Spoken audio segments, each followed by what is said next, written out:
దేవునికి మహిమ కలుగునుగాక. కీర్తనలు 120వ అధ్యాయంలో మరి తన భక్తుడైన దావీదు గారు మనకు తెలియచేస్తూ ఉన్నారు. మనకున్న పరిస్థితులను బట్టి, మనకున్న శ్రమలను బట్టి మనం మనుషుల వైపు లేతే ఎవరన్నా సహాయం చేస్తారేమో, లేతే ఎవరైనా ఆదరిస్తారేమో అని మనం మనుషుల వైపుకు చూచేవారుగా ఉంటాం.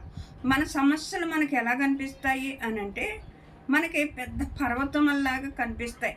మన సమస్యలు మనల్ని ఎంతో కృంగదీసేలాగా, మనల్ని ఎంతో బాధపరిచేలాగా, మన శ్రమలు మనకి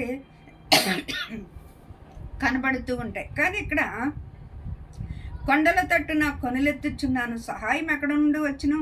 యెహోవా వలనే నాకు సహాయము కలుగును. ఆయన భూమి ఆకాశములను సృజించినవాడు. ఆయన సర్వమును సృష్టించిన దేవాతి దేవుడై ఉండి మరి మన కొరకు దిగి వచ్చి ప్రాణం పెట్టిన దేవుడు మనకు సహాయం చేస్తాడు. ఆయన ఇశ్రాయేలును కాపాడువాడు, కునుకడు, నిద్రపోడు. ఆయన మన పక్షంగా నిలబడి అనుక్షణము మనకు సహాయము చేయటానికే ఆయన మనల్ని చూసే దేవుడై ఉన్నాడు. ఇక్కడ ఆయన నీ పాదములను తొట్రెలనీయడు, నిన్ను కాపాడువాడు కునుకడు, ఇశ్రాయేలును కాపాడువాడు కునుకడు, నిద్రపోడు. యెహోవాయే నిన్ను కాపాడును, నీ కుడి ప్రక్కన యెహోవా నీకు నీడగా ఉండును. పగలు ఎండ దెబ్బకైనను నీకు తగలదు, రాత్రి వెన్నెల దెబ్బ అయినను నీకు తగలదు. ఏ అపాయము రాకుండా యెహోవా నిన్ను కాపాడును. చూడండి ఎంత అద్భుతంగా, ఏ అపాయము మన యుద్ధకు రానివ్వడు ఆయన. ఆశీర్వాదానికి వారసులు అవ్వటానికే నేను పిలిచాను కానీ ఉగ్రత పాలవటానికి మిమ్మల్ని నేను పిలవలేదు అంటున్నాడు ఆయన.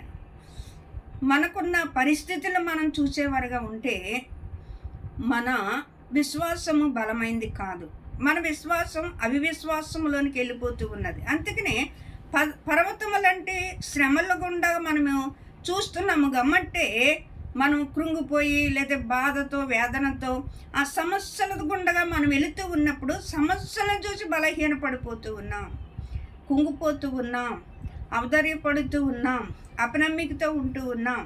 కానీ ఇక్కడ దేవుడు అంటున్నాడు, ఏ అపాయము నీకు సంభవించదు, ఏ అపాయము నీకు సంభవించదు అని. ఇక్కడ ఆయన నీ పాదములను కాపాడును, ఇది మొదలుకొని నిరంతరము నీ రాకపోకల యందు యెహోవా నిన్ను కాపాడును. ఆయన మంచి కాపరండి, మంచి కాపరి. ఆ మంచి కాపరి గొర్రెల కొరకు ప్రాణం పెడతానికి వచ్చిన మన మంచి కాపరి మన పరిస్థితులన్నిటి నుండి కూడా విడిపించగలిగిన దేవుడు. రోమీయులకు రాసిన పత్రికలో దేవుడు అంటాడు కదా 8వ అధ్యాయంలో, నా సొంత కుమారుని మీకు ఇవ్వటానికి నేను ఎనదిరగలేదు కదా, మీరు ఏది అడిగితే నేను ఇవ్వను అంటాడు.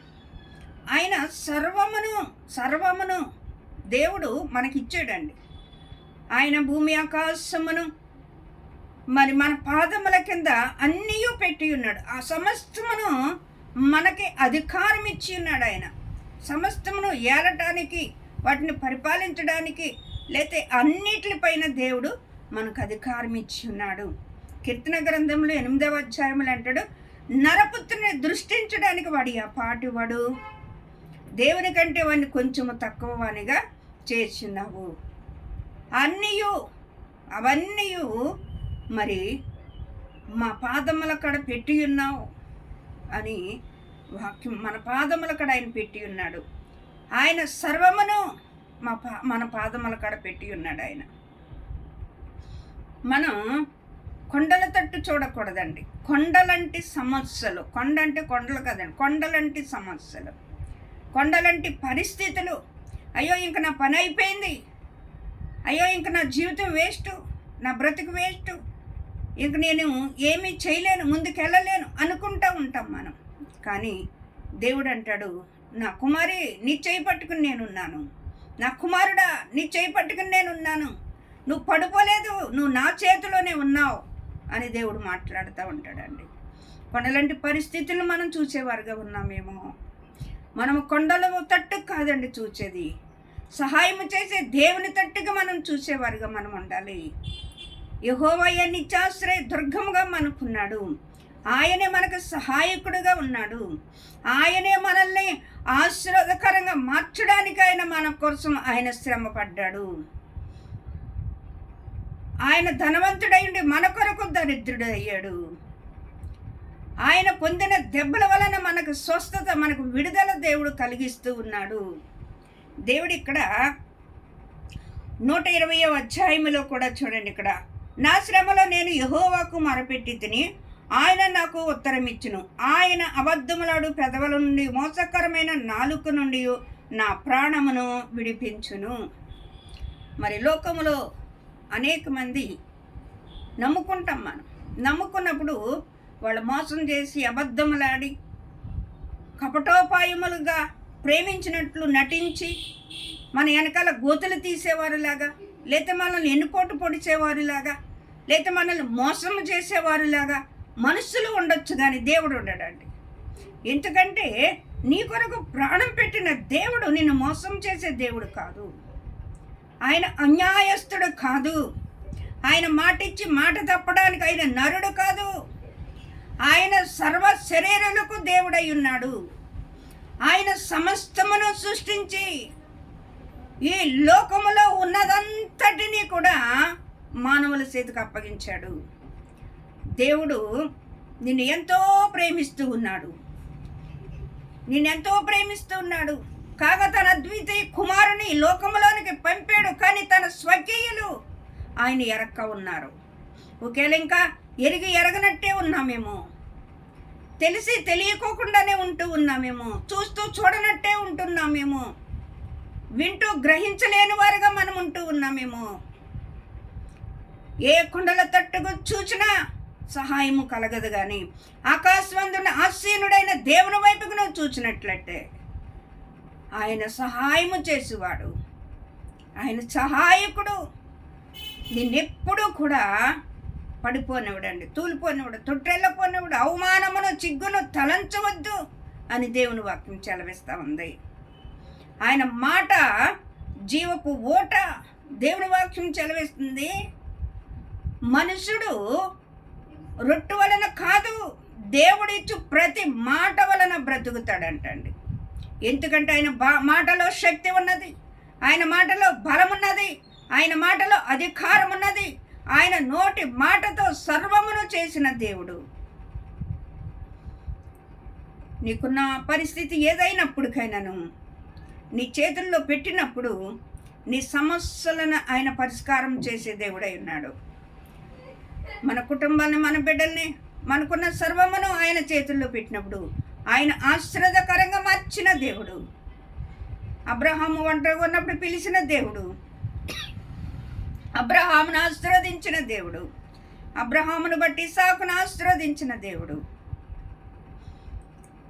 మన దేవుడు నమ్మదగిన దేవుడు అండి.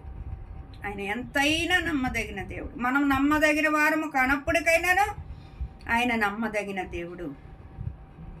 నీ సమస్యల వైపుకు చూడకు, దేవుని వైపుకు చూడు. ఇంకా ఇక్కడ దేవుని వాక్యం చెలవిస్తూ ఉంది కదా, ఇక్కడ నీ వాక్యము నాకు సహాయమగును, తప్పిపోయిన గొర్రె వలె నేను తిరుగులాడుచున్నాను. నీ సేవకుని వెదికి పట్టుకునుము, ఎందుకనగా నేను నీ ఆజ్ఞలను మరుసువాడను కాను. మనం ఆయన ఆజ్ఞలను మరుసువారుగా మనం ఉండకూడదు. ఆయన వాక్యమును మరుసువారుగా మనం ఉండకూడదు. ఆయన చెప్పింది చేసి, ఆయన ఉండమన్నట్లు ఉండి, ఆయన నిలవమన్నట్లు నిలిచి, ఆయన చేయమన్నట్టు చేసి, ఆయన మాటకు మనం లోబడిన వారిగా మనం ఉన్నప్పుడు దేవుడు ఆయన సహాయము చేసే దేవుడై ఉన్నాడు. ఆయన దక్షిణ హస్తముతో మనల్ని ఆదుకునేవాడై ఉన్నాడు. ఆయన కరుణగల హస్తముతో ఆదుకునే దేవుడై ఉన్నాడు. దేవుని హస్తము సహస్ర కార్యములను జరిగించేదిగా ఉన్నది. మహోన్నతిని హస్తము సహస్ర కార్యములను జరిగించేదిగా ఉన్నదండి. నేను సావను సజీవుడైన యెహోవా క్రియలను వివరించేదను అని దేవుని వాక్యం చెలవిస్తూ ఉంది. నువ్వు సాక్షిగా దేవుడు నిలబెడతాడు. నిన్ను నీ పరిస్థితులన్నిటి నుండి విడిపిస్తాడు. నువ్వు దేవుని తట్టుకు చూడు. అయ్యా ఇదిగో ఈ ఈ ఈ పరిస్థితిలో నేను ఉన్నాను, ఈ కష్టంలో ఉన్నాను, ఈ నష్టంలో ఉన్నాను, ఈ బాధలో ఉన్నాను, ఈ ఈరకట్టులో ఉన్నాను, ఈ ఇబ్బందుల్లో ఉన్నాను తండ్రి. నా చేయి పట్టుకుని నన్ను లేవనెత్తని నువ్వు అడిగినట్లయితే దేవుడు తప్పక సహాయం చేస్తాడు. ఇశ్రాయేలును కాపాడువాడు, కునుకుడు నిద్రపోడు. ఆయన నీ ప్రాణమును కాపాడువాడు. ఇది మొదలకు నిరంతరము నీ రాకపోకల యందు యెహోవా నిన్ను కాపాడువాడై ఉన్నాడు. ఆయన మనల్ని కాపాడటానికి వచ్చాడండి.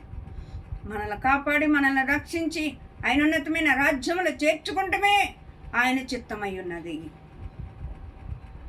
నువ్వు విని దేవుడికి లోబడినట్లయితే దేవుడు గొప్ప కార్యాలు మన జీవితంలో చేయబోతున్న దేవుని వైపుకు చూడు. ఈ కొద్ది మాటలు తన ఎన్నికల్లో దేవుడు దీవించును గాక. ఆమేన్.